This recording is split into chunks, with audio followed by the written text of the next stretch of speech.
The crack of a twig snapped Christian out of his reverie, his heart lurching as the forest seemed to hold its breath.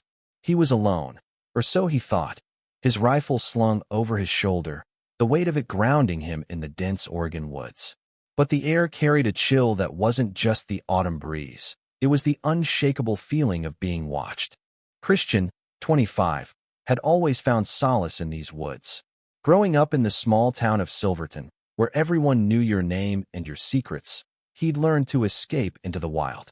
The towering pines, the damp earth, the distant call of a hawk, they were his sanctuary. But today, the forest felt different, charged with an energy he couldn't place. He'd come here with his best friend, Ethan, for their annual hunting trip, a tradition they'd kept since high school. Ethan, with his easy laugh and golden hair, was the one person who made Christian feel like he could be himself. Or at least, almost himself. They'd set up camp near a creek, the kind of place where the water sang over smooth stones and the stars felt close enough to touch. Christian had been unloading gear when Ethan's father, Richard, arrived unexpectedly. Richard was a man of few words, a retired Marine with a jawline sharp enough to cut glass and eyes that seemed to see through you. At 45, he was still imposing, his broad shoulders filling out his hunting jacket, his presence commanding respect, and something else Christian couldn't quite name. "Thought I'd join you boys," Richard had said, his voice low, almost a growl. Ethan had shrugged it off, used to his father's sudden appearances, but Christian felt a knot tighten in his chest.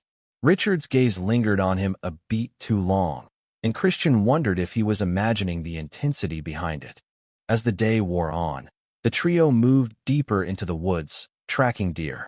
Ethan was in his element, joking about the one that got away last year, his laughter cutting through the tension Christian felt. But Richard was different. He moved with a predator's grace, his eyes scanning the horizon, and Christian couldn't shake the sense that he was the one being hunted. By late afternoon, they'd split up to cover more ground. Ethan headed east, his rifle at the ready, while Christian took the western trail. Richard, to Christian's unease, chose to follow him. "Keep an eye on you," Richard had said, his tone unreadable. Christian nodded, swallowing the lump in his throat, and led the way. The forest grew denser, the light fading as the sun dipped low. Christian's boots crunched against the underbrush, his breath visible in the cooling air. He tried to focus on the hunt, scanning for signs of deer, tracks, broken twigs, anything. But Richard's presence behind him was a weight, a shadow that seemed to press closer with every step.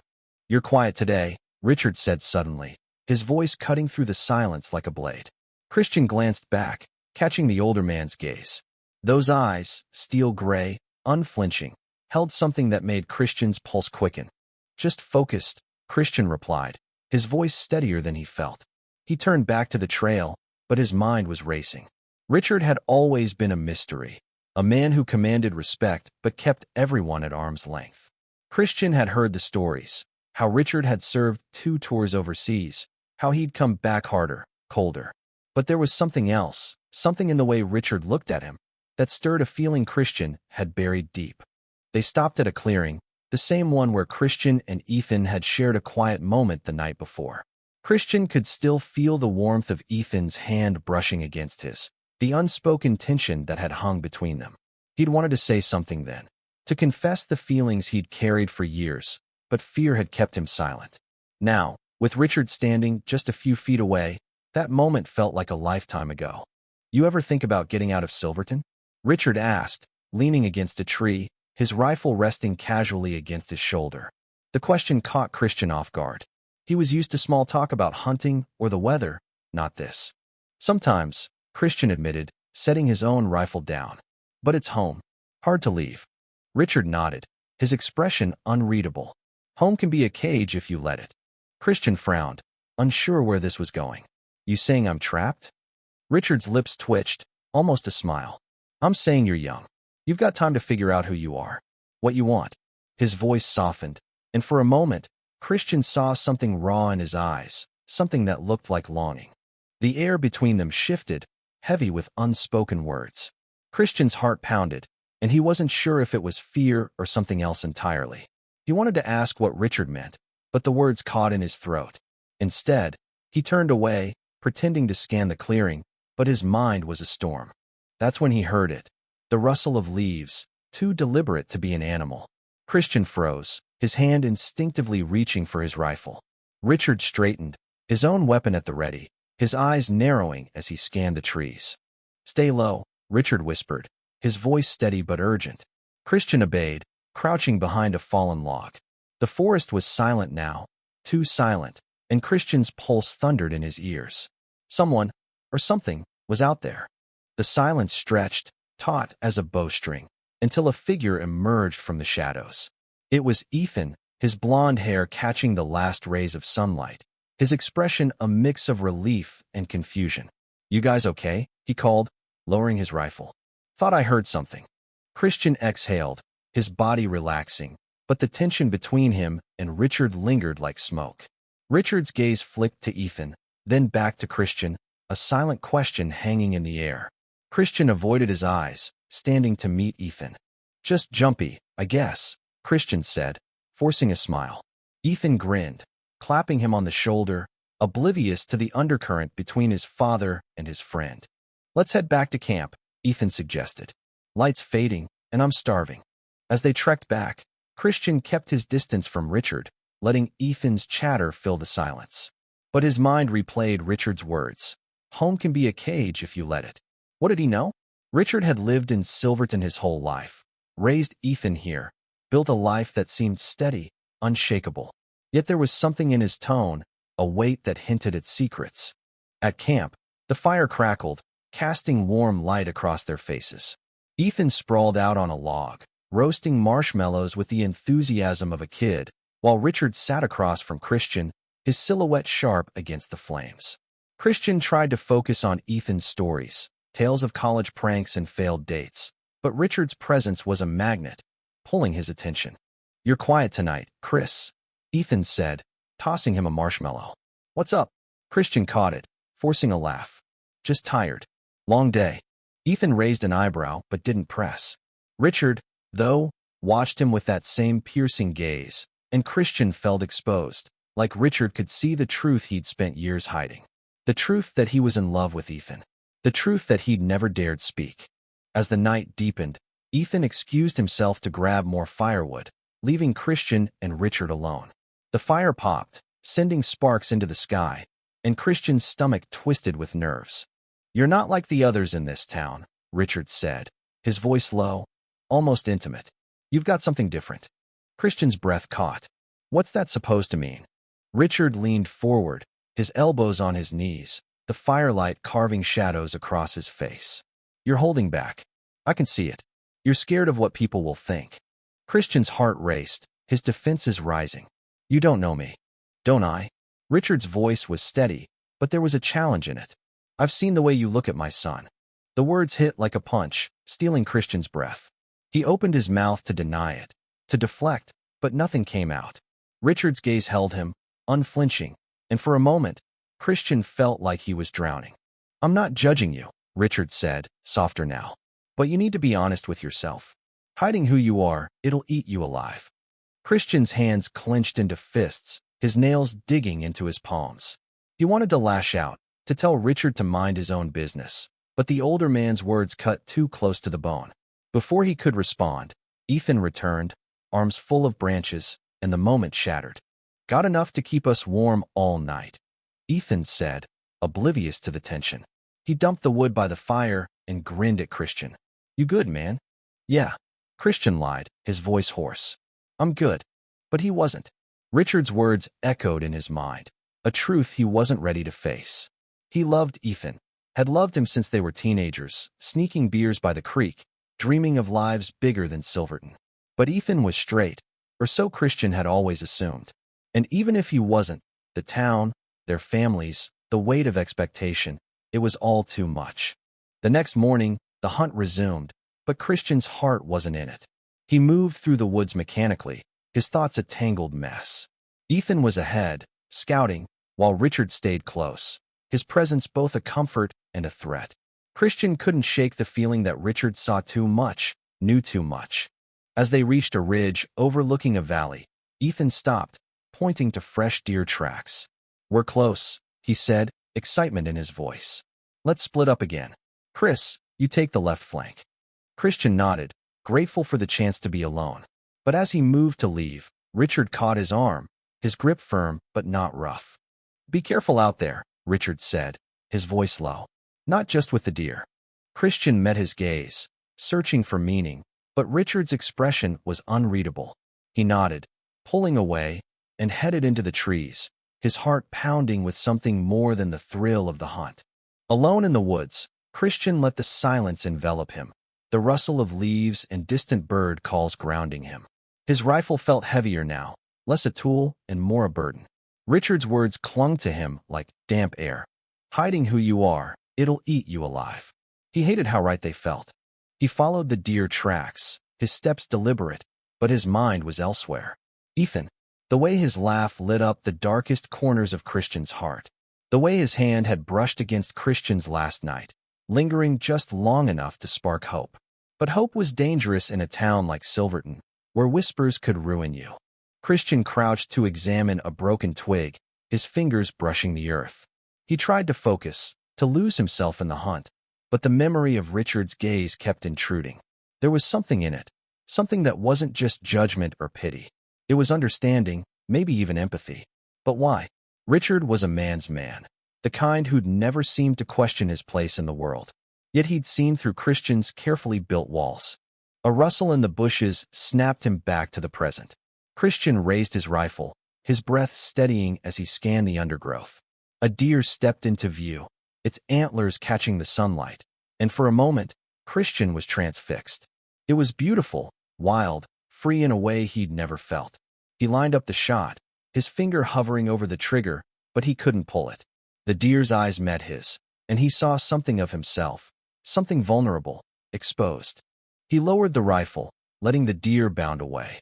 The hunt didn't matter anymore. What mattered was the truth clawing at his chest, demanding to be let out. When he rejoined Ethan and Richard, the air was thick with unspoken questions. Ethan was animated, recounting a near miss with a buck, but Richard's eyes were on Christian, searching. Christian avoided his gaze, focusing on Ethan's story, but the weight of Richard's attention was inescapable. Back at camp, the tension simmered. Ethan suggested a swim in the creek to cool off, and Christian agreed, desperate for a distraction. They stripped to their shorts, the cold water a shock against their skin. Ethan splashed Christian, laughing, and for a moment, it was just them, like it used to be. Christian let himself get lost in it, in the way Ethan's eyes sparkled, in the way his wet hair clung to his forehead. You're such a kid, Christian teased, splashing back. Says the guy who can't aim for shit. Ethan shot back, grinning. They wrestled in the water, their laughter echoing through the trees. Christian's heart ached with how easy it felt, how right. But when Ethan's hand lingered on his arm, Christian froze, the air between them charged. Ethan's smile faltered, his eyes searching Christian's, and for a heartbeat, Christian thought he saw something, something more than friendship. But then Ethan pulled away, laughing it off, and the moment was gone. Christian's chest tightened, the weight of his unspoken feelings crushing him. He climbed out of the creek, grabbing his towel, and caught Richard watching from the shore, his expression unreadable. That night, around the fire, Christian couldn't shake the feeling that everything was shifting. Ethan was quieter now, his usual energy subdued, and Richard's presence felt heavier than ever. Christian stared into the flames, his thoughts a storm of fear and longing.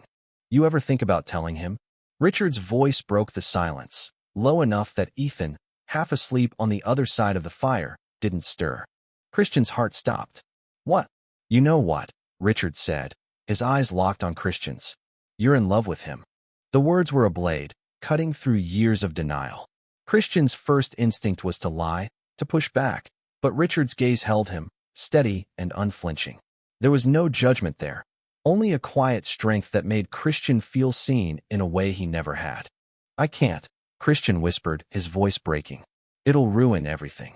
Richard leaned closer, his voice soft but firm. Hiding won't make it go away. It'll just make you smaller.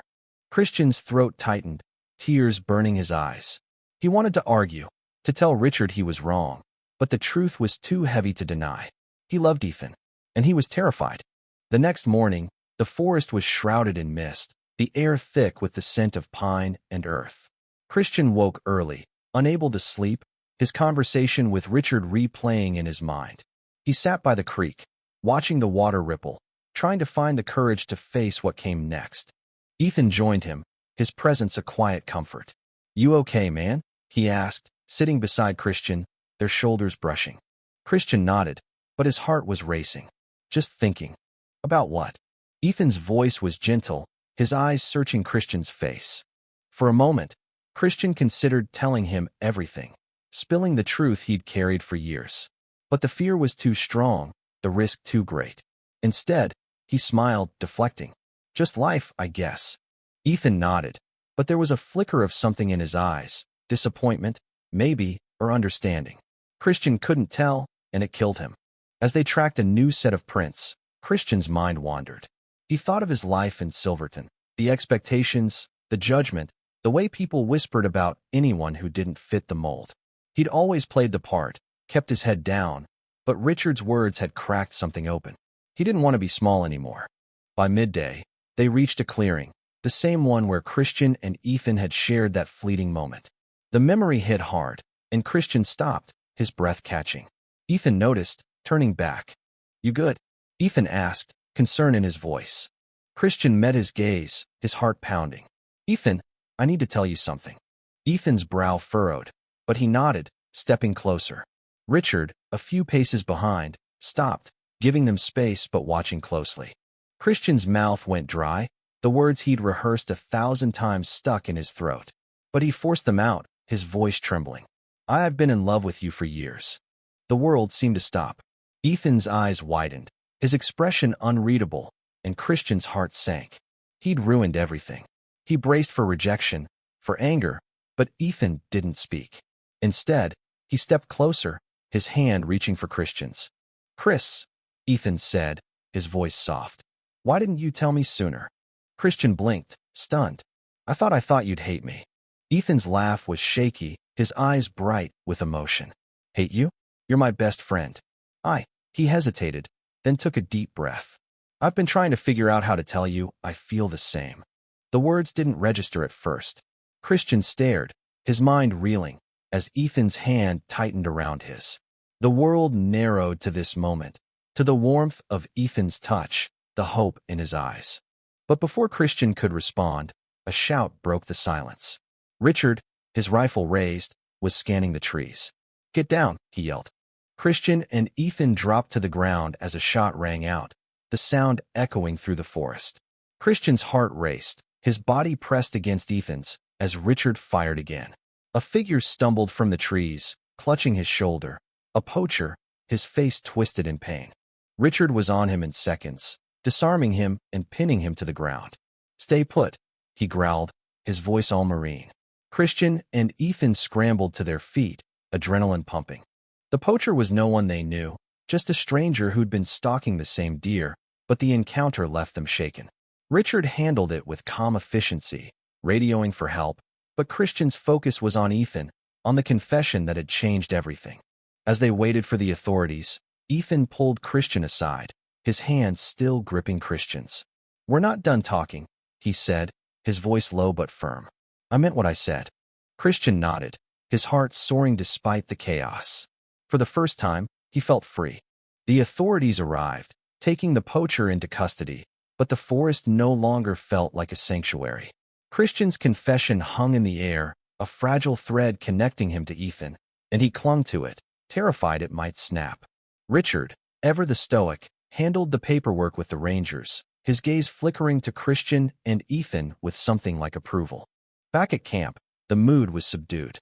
Ethan built the fire, his movements deliberate, while Christian sat nearby, his mind racing.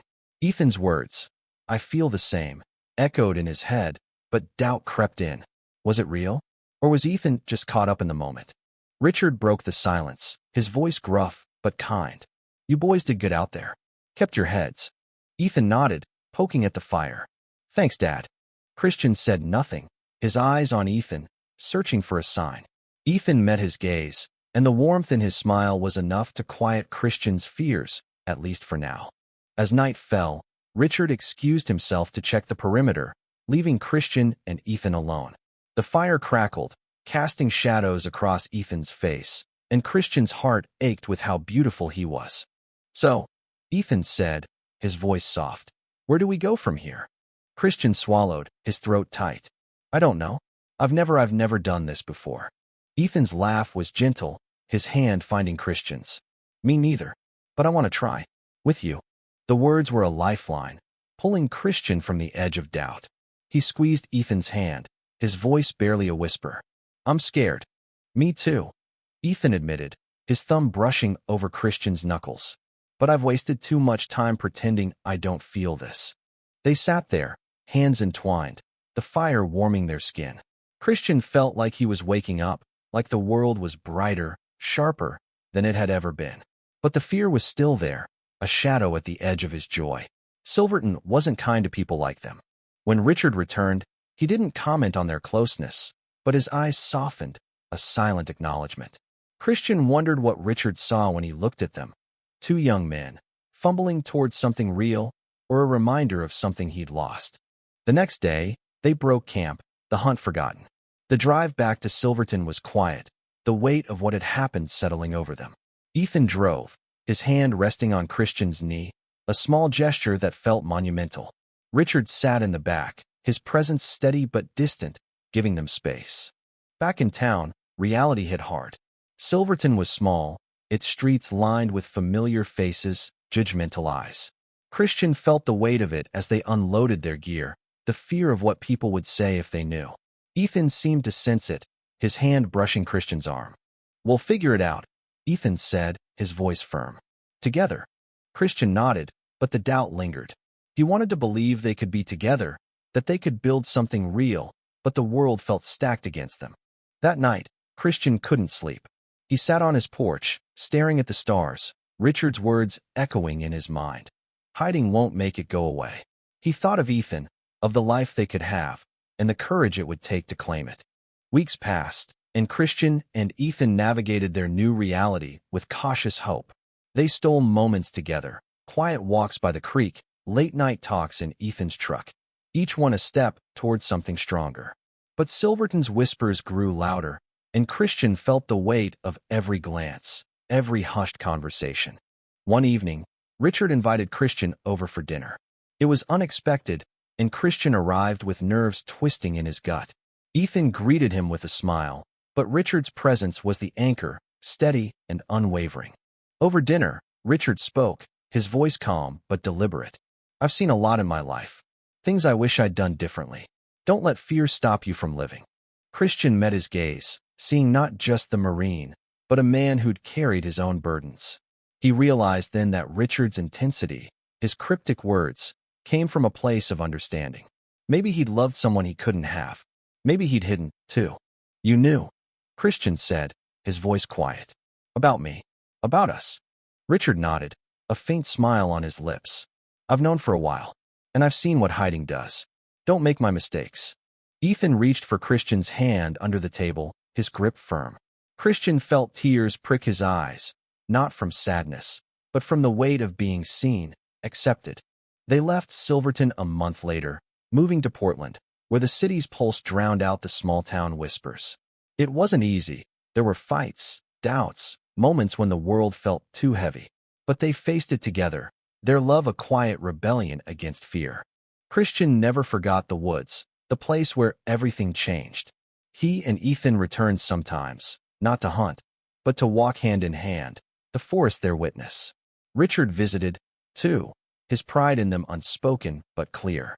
And in those moments, Christian felt whole, his heart no longer a cage, but a home. Their story wasn't perfect, but it was theirs, and it was enough.